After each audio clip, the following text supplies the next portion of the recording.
Come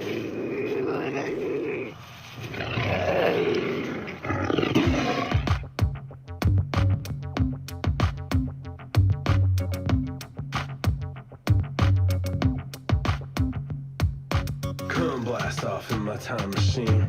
Third eye feeling like an Evazine. Blast off, blast off, blast off, blast off. Come blast off in my time machine.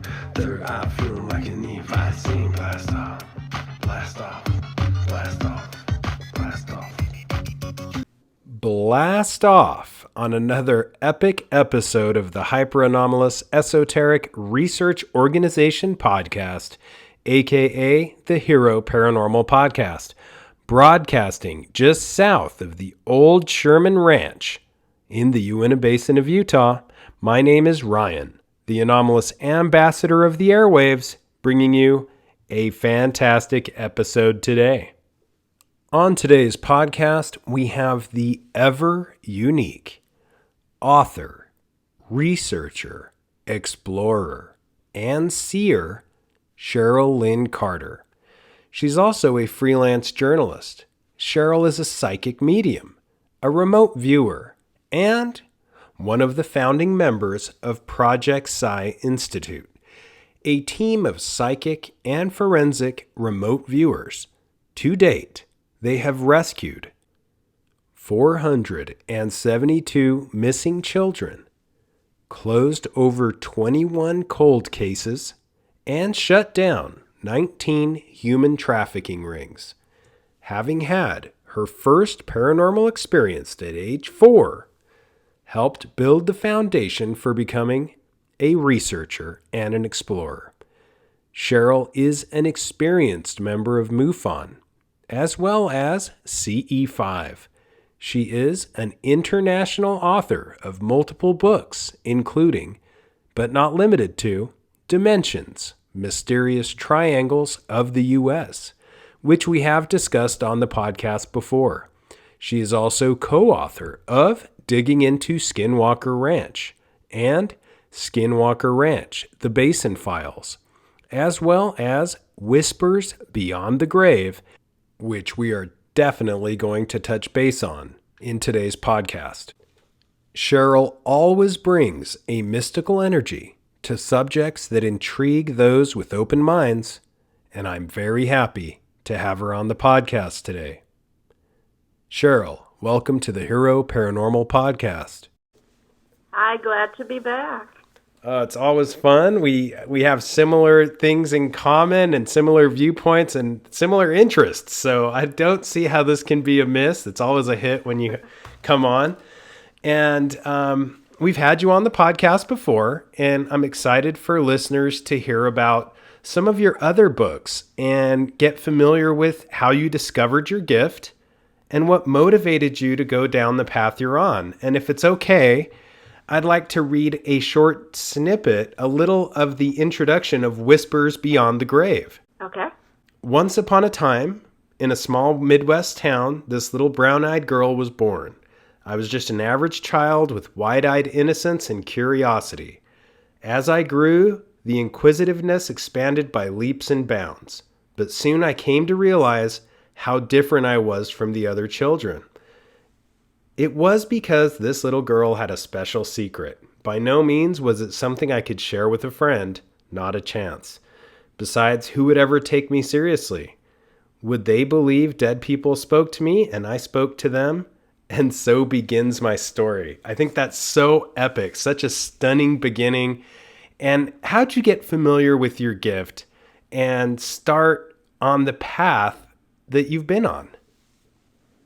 Well, I said the first time I had an experience, I was 4 years old, and as a child, you don't know what this is. And I was at my aunt's farm, and I was upstairs by her attic. So I went into the room. There were all these old trunks and boxes. Little kids like to snoop around, see what they can find. So I went in there and I opened one trunk, nothing, and I saw this other ornate trunk over in the corner. But there was a little boy standing behind there, and he was maybe a couple years older than me, and I'm thinking, why is there a little boy in my aunt's attic? And I looked closer, and I could see through him. Now I'm really confused. And he reached out his hand to me, and his hand was really cold, and I pulled it away, and I ran down the stairs, and I never said anything about it. I don't think I told my aunt. Probably 5 years ago, I might have told her that she had a little boy up in her attic. But just things would start happening as I was going along. I would know things were going to happen before they happened. I would know the phone's going to ring before it would ring. I knew somebody was coming before they knocked on the door.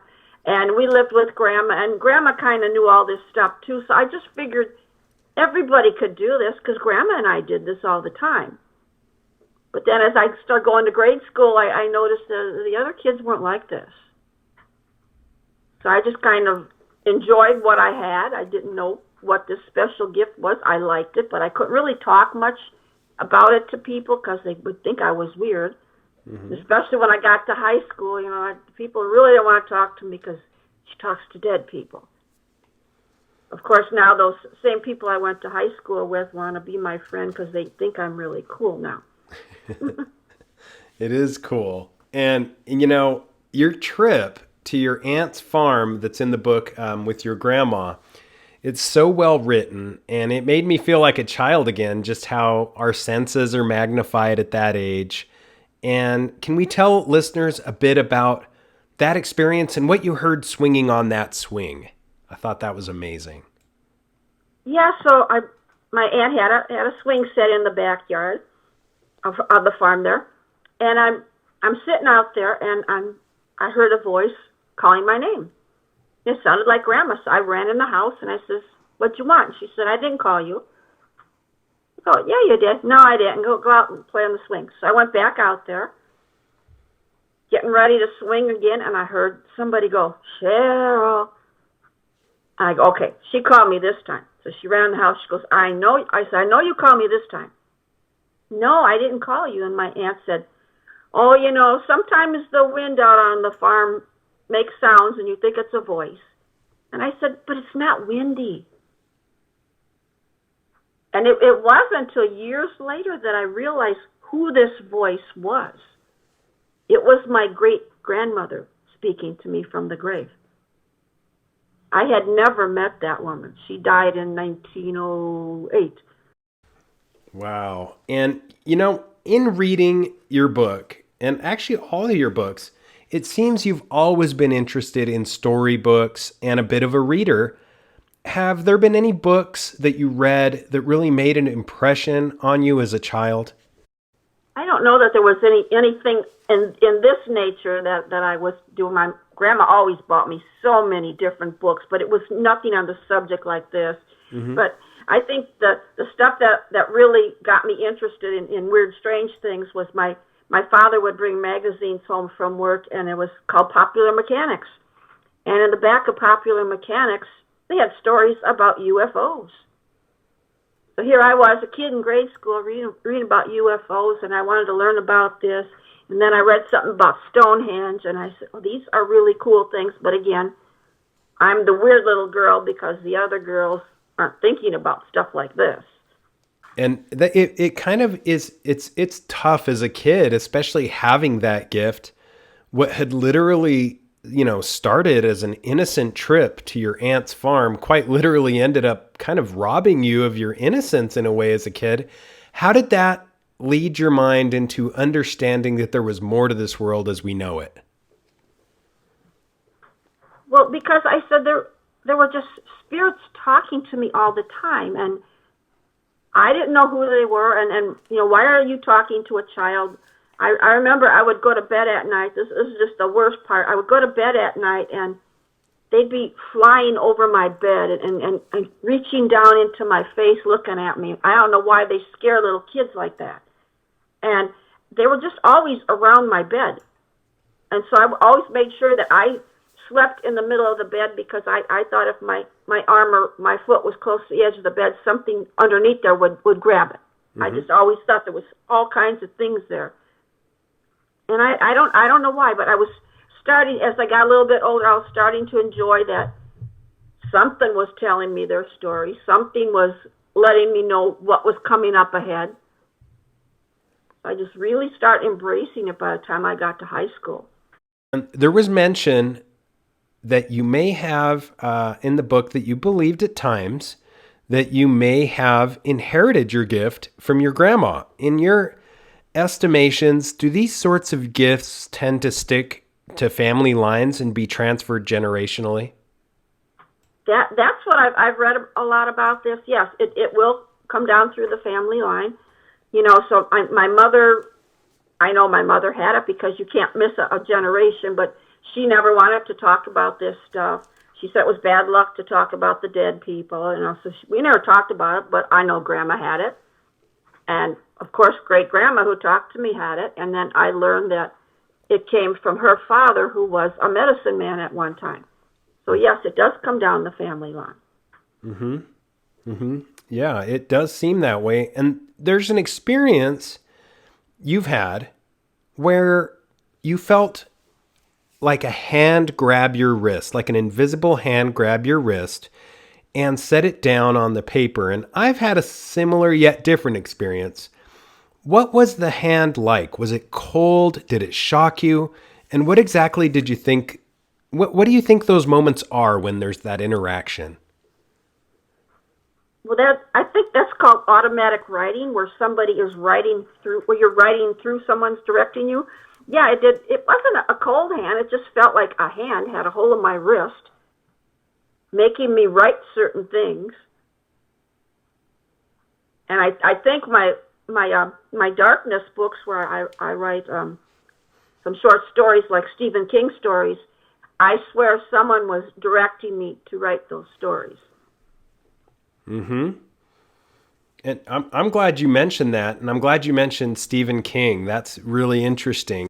I was close friends with a friend of Stephen King's son, and we used to go skiing all the time. And he would tell me, he was from Maine, and he would tell me that when Stephen would have these moments where he knew he had to write, he would ask his family to leave him alone, and he would lock himself in a room for literally like a week at a time. And I think you're right. I think that sometimes those things come to fruition in a way where, it is, like you said, automatic writing or possibly channeled. Because the one book, I have 10 stories in the books, and the one book, I wrote 4 stories in 2 days. Mm-hmm. It was just coming. It was just coming to me. And I had to say, Eric, stop everything, because I have to write this down right now. And I didn't have to do a whole lot of editing to my story because it was coming out just right. I find that so amazing. You hear authors say that. Sometimes you hear musicians say that, that these whole songs or whole books will come to them all at once. I just think it's so fascinating that this can be transferred kind of beyond the veil, right? And yeah, I don't know who was directing me to write those stories. That's a good question. I don't know who that was. It's great. I believe at times these things happen, and there's a lot of opinions out there, but it's definitely a different experience when ideas come and you don't know where they come from. A lot of people often talk about a collective consciousness, but I think at times that could also be sort of something behind the veil just peering through. And there's an instance in the book that is so fascinating to me, and it's the deranged flame scenario, where it was quite like a display of spiritual electricity or enthusiasm, and kind of described like a light show of sorts. Can you tell listeners about this fantastic experience and what happened when you reached out for that candle? Yeah, I like to light candles when I'm writing. No particular kind. I don't know, I like to look at the flame and stuff. And this one was just like a Bunsen burner. I can't explain it any other way. It was just going crazy. And I go, what is this? And usually it's like somebody's trying to come through, give you a message, or somebody's trying to protect you or something like that. And I was really worried about the candle, but then after I looked at the wax, how it melted, I go, well, it looks like it formed a picture. Mm-hmm. So it was somebody telling me something. So I held the dish over to look at it, and it looked like a woman holding a baby. And I said, oh, that can't be. And then I heard great-grandma say, yeah, that's me holding you. I was there the day you were born. Oh, apologies for the quick interruption, but if you have not subscribed to Hero Paranormal on YouTube, please do. And please share the episodes, as this helps a lot. And if you have not subscribed to being a patron on Patreon, just search for Hero Paranormal on Patreon and subscribe. There's a ton more content behind the paywall. You can also go to Hero Paranormal at Podbean or heroparanormal.com. We are back with Cheryl. Okay, Cheryl, a wonderful example of how we do get these glimmers beyond the veil. And there's another wonderful example outlined in Whispers, in your book, about an experience with a psychic named Jeff. Basically, what he saw standing at your side. Can we explain to listeners what these apparitions can be from time to time, and some of the background information and synchronicities which took place on 8/29? I thought that was a great scenario. Yeah, I was trying to write a check one day, and this hand was holding on to me, and it kept writing 8/29, and I said, that's the future. I can't write a check for the future. But that day, I was going over to my friend's store. She had some metaphysical store. She had lots of candles and lots of just cool stuff there. And I went in there to look for candles, like I need more candles. But yeah, you can never have enough. And I heard some people talking about a reading that they had just had with this man. And I'd never had, I think I only had my friend Tony do readings for me. I'd never had anybody else, and I didn't go there for that purpose. But something told me I needed to go talk to this man. So I went up to him and I says, oh, could you do a reading for me today? And he says, oh, I'm not really working today, and then Sherry comes up to me, the owner, says, well, we can get you somebody else, he's just his day off. And he goes, no, I think I need to do this. So he knew.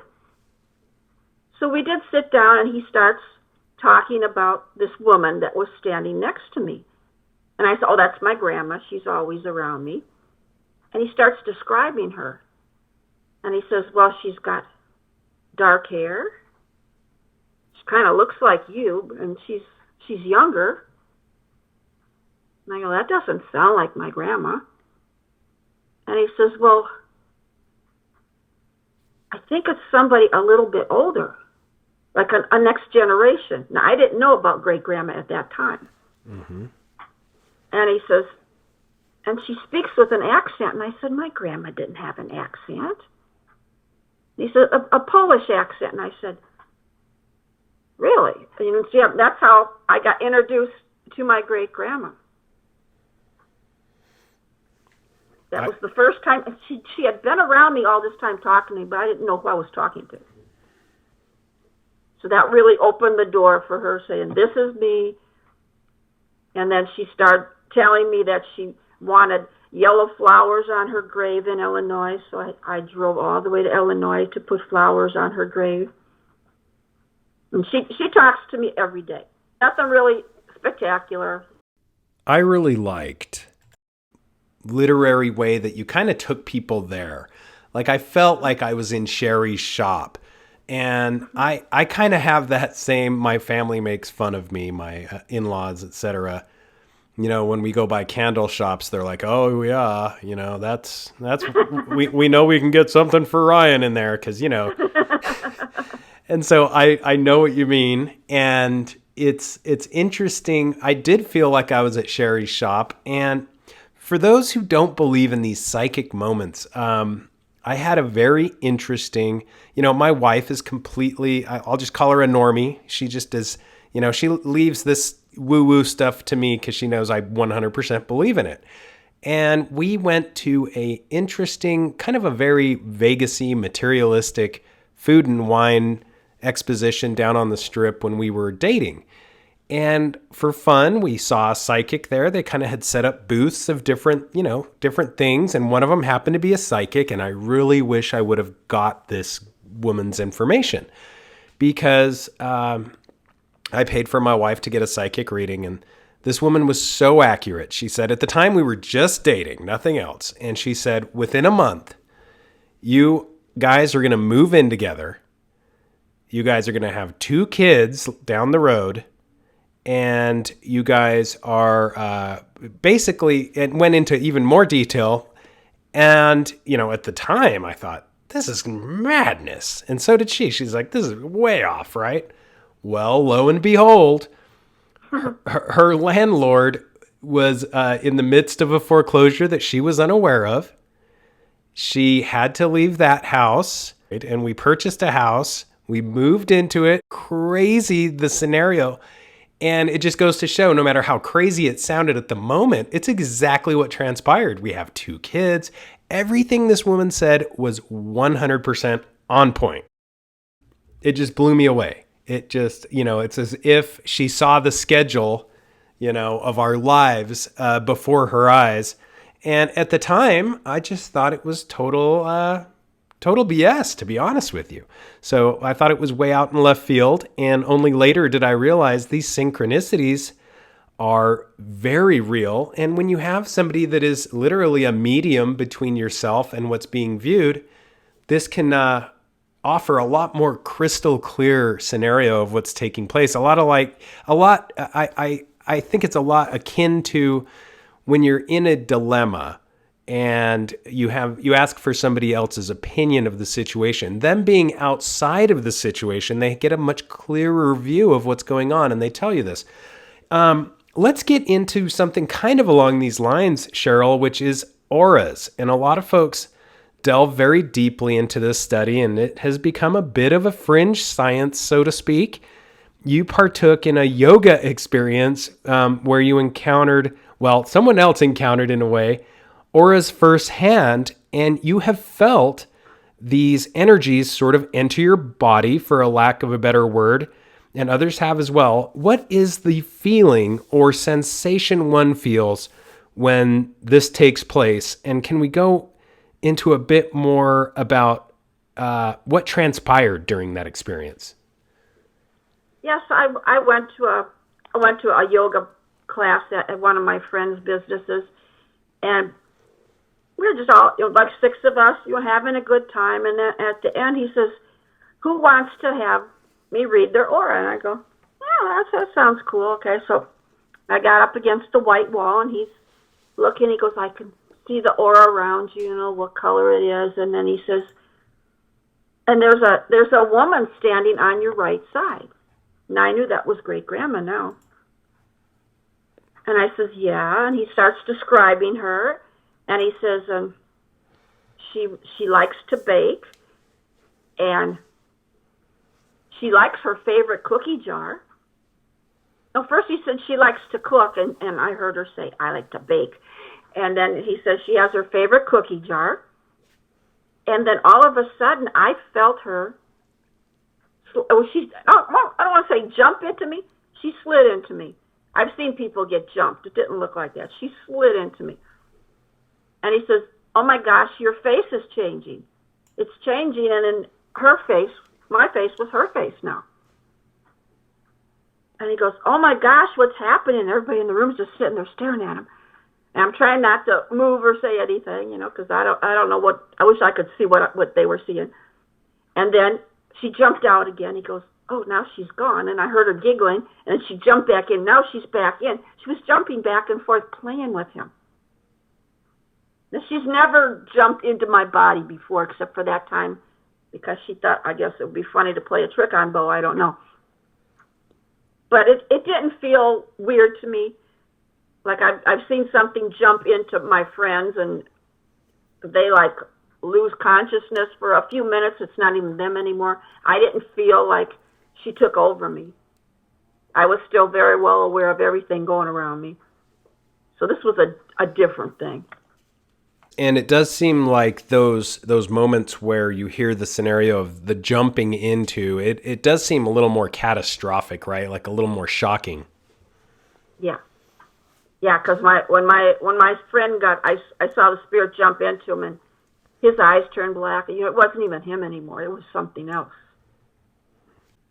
There's a lot of stuff we can delve into. There's a lot to unpack in this book, and I can't recommend enough that people read this.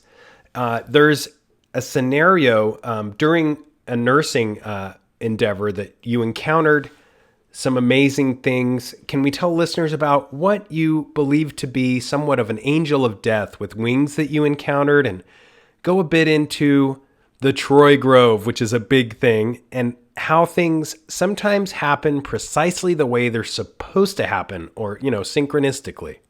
Mm-hmm.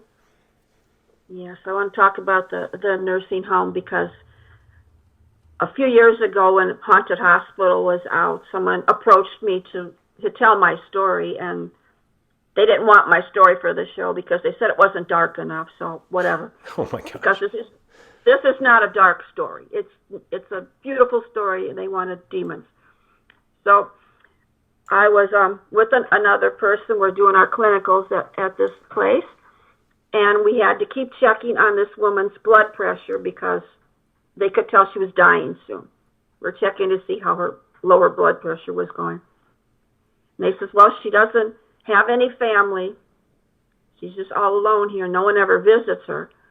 So we're walking over to her room, and I hear her talking to somebody.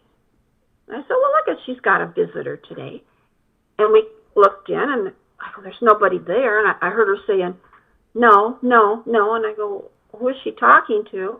And we walked in, and there at the side of her bed was this 7-foot-tall angel with the wings. I could see all the feathers. I kid you not, it was there, a glowing light around it.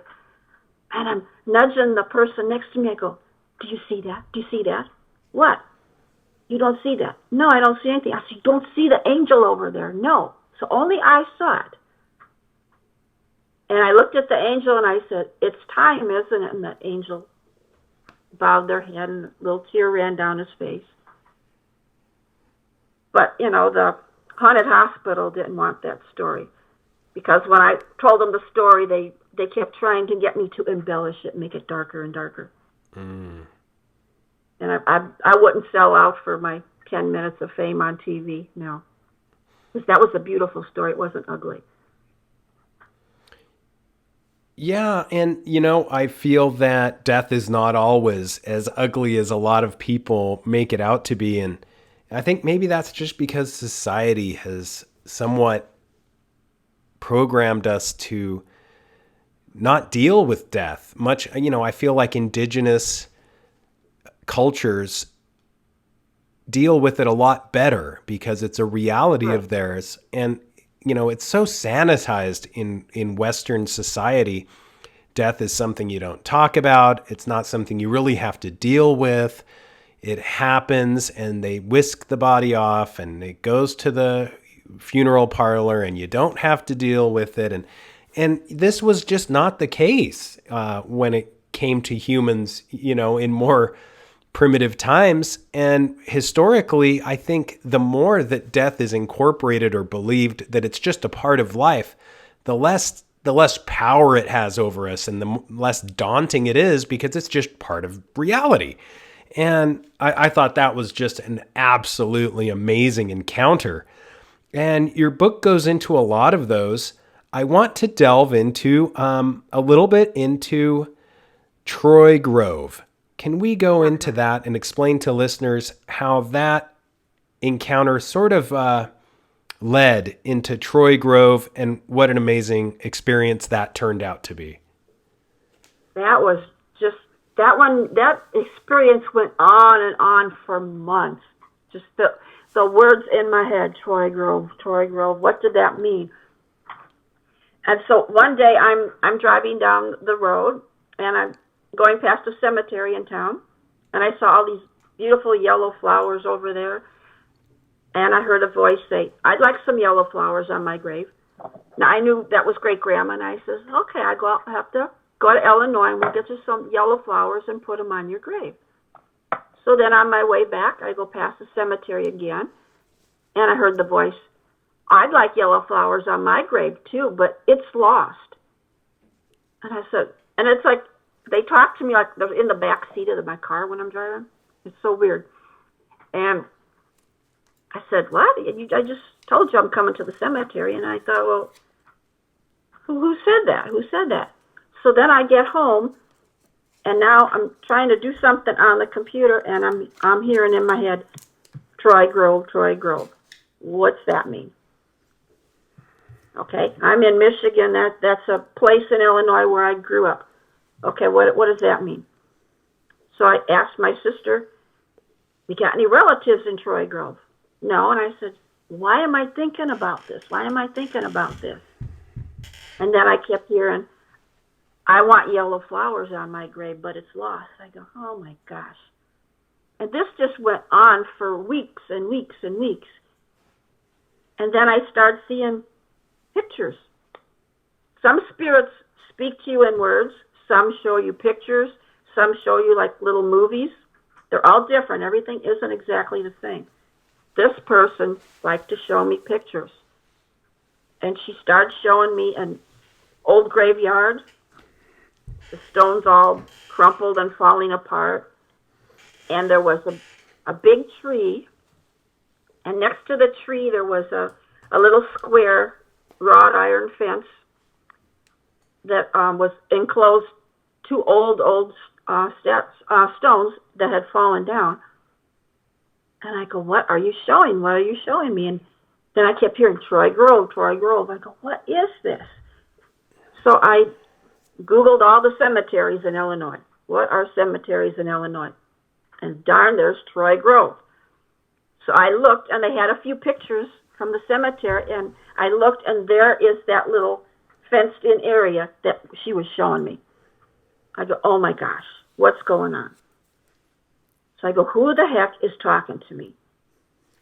So I had been working on my family tree at that time. I says, okay, let me pull that out again. And I opened it up, and I had one little piece of paper from my grandma who had some names listed about, different people that I didn't even know. And I looked, and there was a girl that was 14 years old, and she died in a fire, and she was buried in Troy Grove, and her grave is unmarked. And I go, oh my gosh, here we are. And just by chance, her name had to be Elizabeth too. So I had to go back with my sister to this old cemetery. It was a creepy place. My gosh, I don't even remember that it was there. It was just right across the overpass by my house where I grew up. I didn't even know there was a cemetery there the whole time. And it was an old cemetery on the right-hand side, and on the left-hand side was the newer part. But it was just creepy. It was all these trees surrounded it like a fortress. When you were in there, it was like you're cut off from the rest of the world. And so we're looking around. My sister said, well, let's see, look at the names here. I said, no. I said, she says her grave is lost. There can't be a marker. There can't be a marker. So I took my pendulum and I start walking around. I said, maybe pendulum is supposed to help you find things. Mm-hmm. So I saw, there's the enclosure. I said, oh my gosh, there's the enclosure. And I looked at the names on the two stones that were there. And it was one of the little girls that used to talk to me when I was a little kid. Up at the house across the street, she had died when she was 8. That was her grave right there. Wow. I go, okay, this isn't creepy at all. So I start walking, and all of a sudden the fence, I says, now tell me when to stop. I start going left. Oh, stop. Okay. Turn around. Go forward. Nope. Okay. Go back. Go right. Okay. Now, am I standing on the spot? And the pendulum is just swirling. I said, so now I'm standing where your grave is, right? Okay. So the next day I went out there by myself. And now it's even creepier because you're out there by yourself. And I saw somebody out of the corner of my eye. I saw 2 women with long skirts on. I said, oh, good, I'm not alone. Good. So I looked around, where's their car? Well, there was no car, and then they weren't there either. I said, oh, okay. So as I would go there from time to time, I would notice this cemetery is very haunted. So I went over and I put the flowers down in the spot that she thought was her grave. And I put my recorder down and I says, all right, I think this is the spot where your grave is. Could you speak into this little box and let me know? And I played it back and she said, I love you. I'll tell you, this spot has my history. Class A, EVP. Now she said history because she knew I was doing the family history. Man, that is so interesting. And I think it's so fascinating with cemeteries. Let's get into those a bit, because I found it super, super neat that you mentioned you came across the Illinois Haunted Cemetery list and how you visited some of these. And can we go into the Massac Cemetery and the Bachelor's Grove Cemetery a bit, switching gears a little? Yeah. Massac it's just a tiny, tiny little cemetery. Again, behind all the trees. That was over by Spring Valley. And this is the funny part. I had to park out on the road because it's just out in the middle of nowhere. So I had to park on the side of the road. And my sister and I walked inside, and I turned around, and I go, uh-oh, wait a minute. I saw a police car behind my truck. And I go, uh-oh. Well, in Michigan, we only have one license plate on our vehicles. Some states have two. We only had one.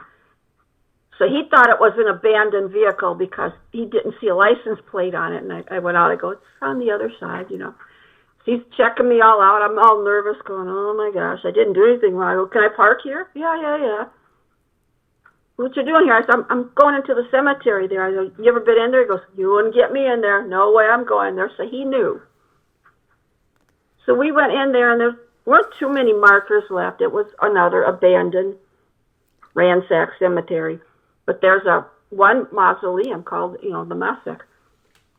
And supposedly, it was three brothers, I think, and one of the brothers, the story goes, is he killed his wife with an axe, and he buried her under the porch. Or maybe it was one of the groundskeepers, but there's something active around this mausoleum. And if you touch the door of the mausoleum, it's really hot. Now, it's all cement. If you touch the sides, they're cold. The door is really hot. I don't know why. And I was talking to something. I was getting stuff back on my recorder, and it was friendly. It knew I said, this family name. It knew my family name, which was weird. Or it could be just saying that. I don't know. So then there's like a little vent in the mausoleum, so I went over to see what was in there. I heard something growling at me. I said, okay, that's enough for today. Man, cemeteries have that. They have that about them. And I also wanted to kind of switch gears to the Uinta Basin and discuss what you've heard about cemeteries there. And as many know, you are co-author of Digging into Skinwalker Ranch, where I make an unnamed cameo as the other investigator who escaped the guards, but also co-author. But you're also co-author to Skinwalker Ranch, The Basin Files, which delves deeply into many of the sightings found in Frank Salisbury's famous book, The Utah UFO Display, among many other reports by MUFON and others. And that book goes, and I believe does a great job into going into detail about Bottle Hollow Reservoir, which happens to have a fairly close proximity to the Fort Duchesne Cemetery. Have you heard any stories about the Fort Duchesne Cemetery or any of the nearby cemeteries? And do you think that some of the purported UFO sightings over cemeteries may be something spiritually related at times? I know Native Americans often call low-flying, bright, lit orbs ghost lights. And can we go into your opinions of what folks might be seeing within the basin? See, now, I've never been into a cemetery in the basin. I didn't think about that when I was just there a few weeks ago. I should have visited a few of them. That would have been interesting. But I think UFOs could just be anywhere. I don't think they necessarily would be around cemeteries. Probably nothing, though, that they would be interested in. But mostly cemeteries, there's just a lot of spirits that are still wandering. Some like it there. Some maybe they're lost. I'm not sure why they're always there, but that's why I like to go to really old cemeteries. That's why I like to drive when I'm going somewhere, because I stop at old cemeteries, because there's always somebody there that wants to talk, that wants to be heard. That is so interesting, because my parents, I guess I was a little bit of a strange child as well. My parents said that whenever I would go to or drive past cemeteries as a kid, and I do remember this, I would ask them to stop, and I would want to go into the cemeteries and walk around, and I found them mesmerizing, and my parents thought this was super creepy, which I guess as a parent now, I kind of can understand that. But at the time as a kid, they just seemed super peaceful to me, and I was like in awe and amazed at the amount. And I think this is something we lose as adults. You go by a cemetery, and I mean, just look at how many grave markers there are. Those are all lives that were lived. And it's fascinating. And as a kid, I was always super fascinated by that.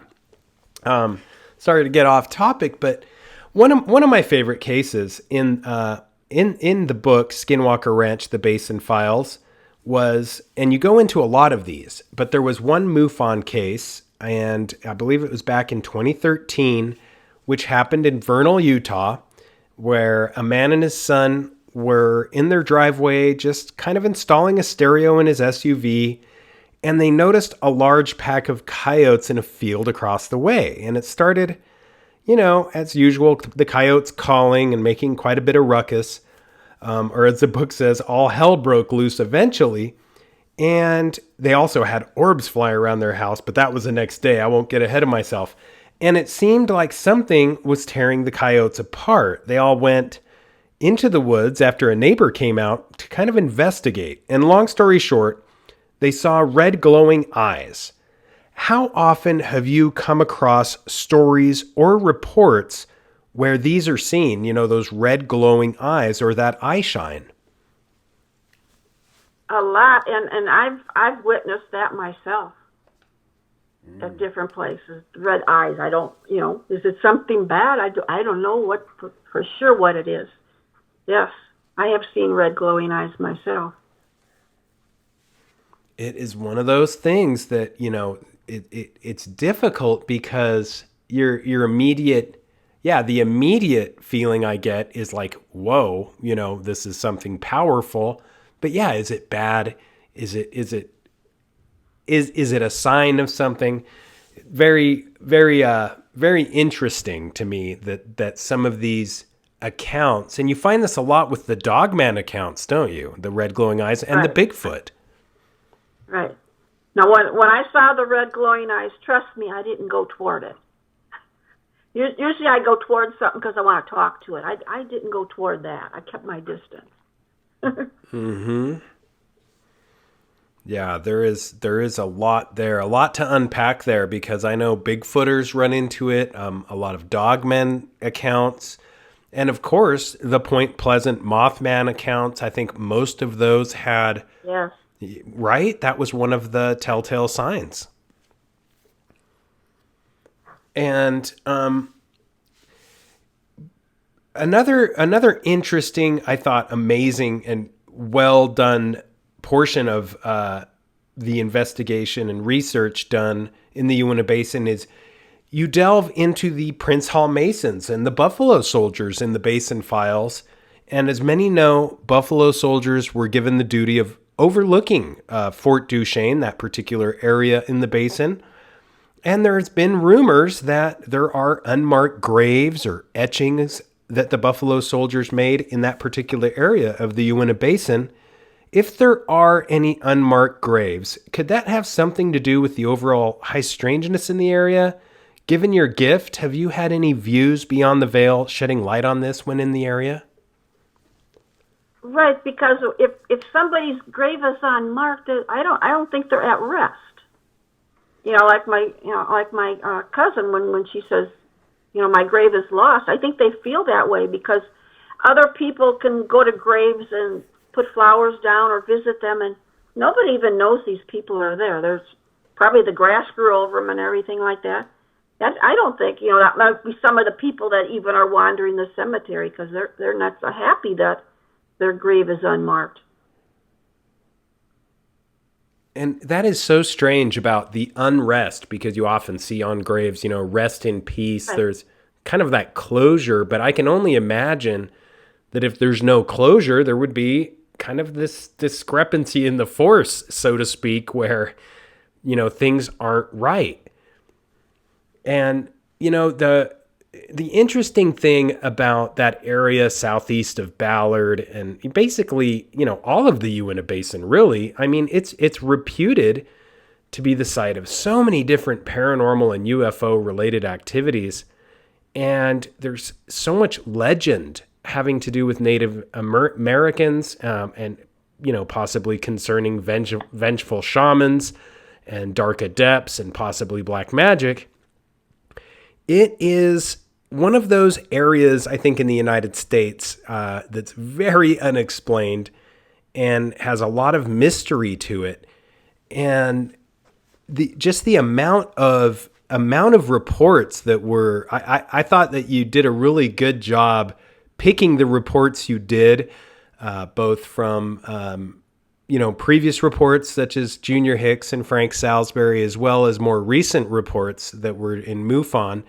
And you're also a MUFON member, correct? Have you come across anything recently? Do you still keep in touch with a lot of those MUFON reports that come through? See, that's why I was able to get such really good reports for the book, because as a MUFON member, I can go into the files and find these that the average person can't go to the website and see, because I'm actually a member there. I haven't seen anything new lately, but you got to remember, whatever is in MUFON is what the public has given them. MUFON doesn't go out and start looking for things. This is like a database. Because people will say, well, I don't see a whole lot of stuff on the MUFON from my area because you didn't send them a message and say, here's my story. They need more people to come forward and say, I saw this, I saw that. Because I'm sure in the basin that there's so many more sightings that nobody has ever reported to MUFON or NORFAC. You need to be more proactive here. Share your story.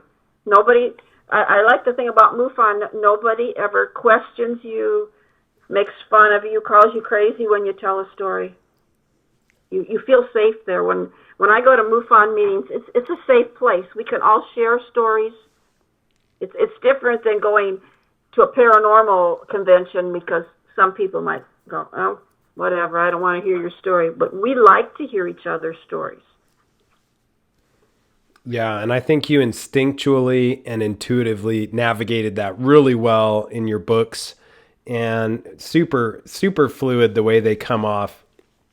And in the Uinta Basin, there's a lot of interesting things that take place, such as, the hanging of animal skins on neighboring properties to ward off, I guess, these dark forces, according to many neighbors. And there's a lot of cultural history kind of linking it with previous native inhabitants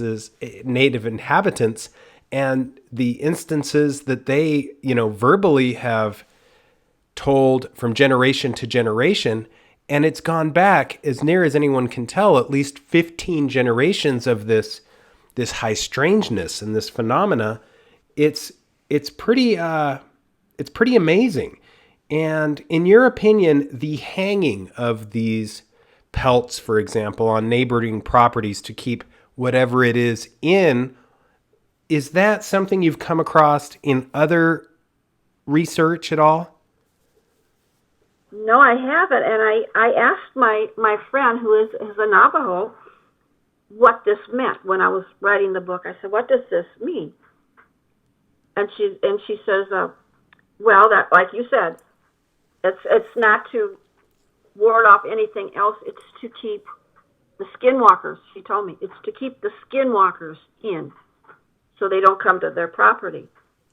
And she really doesn't like to talk about skinwalkers because the Navajos really don't like to talk about it. And I'll tell you, she told me a story about a month ago. She says, I've never told anybody this before. I don't know why I'm telling you this. And she used to live on a reservation in New Mexico when she was a child. And they had a one-room house they lived in. And so she says all their beds were together on the same wall. And she looked out the window one night, and you've seen the picture of the skinwalker with the skins on, and on black, black tar on. I know it's not tar. It's called something else. She told me what it was. And she described it. That's what she saw. And she says that I was so scared, and I wanted to reach over and grab my father's hand to wake him up, but I couldn't move my hand. And I couldn't call out to him because I couldn't speak. It had me paralyzed. It was staring at me, and I was paralyzed. And all I could do was watch it looking at my family and didn't know what it was going to do. So the next morning, she forgot all about it, right, because she's a kid. And she's sitting at the table with her coloring book, and her father comes in the house and says, "Don't anybody go outside." And he grabbed his shotgun and went outside. And she's just in her coloring book. She didn't know what's going on. And he comes back in, and his wife says, "What's wrong? What's wrong?" And he said, the next door neighbor got killed by a skinwalker last night. So see, these are real. And if you've ever watched the show Dark Winds, that was on, have you seen it? Absolutely I absolutely love it. Yeah, they had a skinwalker on there. That woman was a Navajo witch. She was a skinwalker. That's the first time I've seen something like that portrayed on television. It was scary. And I know that it is such a deep and dark rabbit hole, and it is scary. And if anybody has not seen that, I think Dark Winds, I believe you can get it on Prime and some other areas. And I highly recommend it. I hope it comes back. It was so good. Right? They do a great job. And I love that, Hillerman does a great job too. All of his books are just amazing. Yeah. Lastly, I know that you have to get going, but you delve so deeply into this stuff and it's so amazing. And you've had extended conversations with a lot of people involved with the Uinta Basin. You've gone there various times, and you're involved to some extent with a team that's quite forthcoming, and they are investigating and basically a unique piece of property, and they're also televising a lot of the things. They're quite forthright about what they're finding. This alleged paranormal hotspot is not just an alleged area anymore. In your opinion, it's the real deal, correct? It absolutely is. Absolutely is, yes. Thank you so much for coming on the podcast. And I can't thank you enough for all your literary offerings. And to those of us with similar interests and viewpoints, you have an amazing story, amazing experiences, Cheryl. Where can people find more of Cheryl Carter and support your efforts and buy your books? Okay, I'm on Facebook. I also have a website, CherylLynneCarter.com, real easy to find. My books are on Amazon. If you would like a signed copy, I have books here. Just message me through Messenger on Facebook, and I can send one to you. I always enjoy talking to Cheryl. Cheryl is great. Go to her website, purchase her books, and support her efforts. Until next time, keep your eyes to the skies, feet on the ground, but don't forget to take a look around.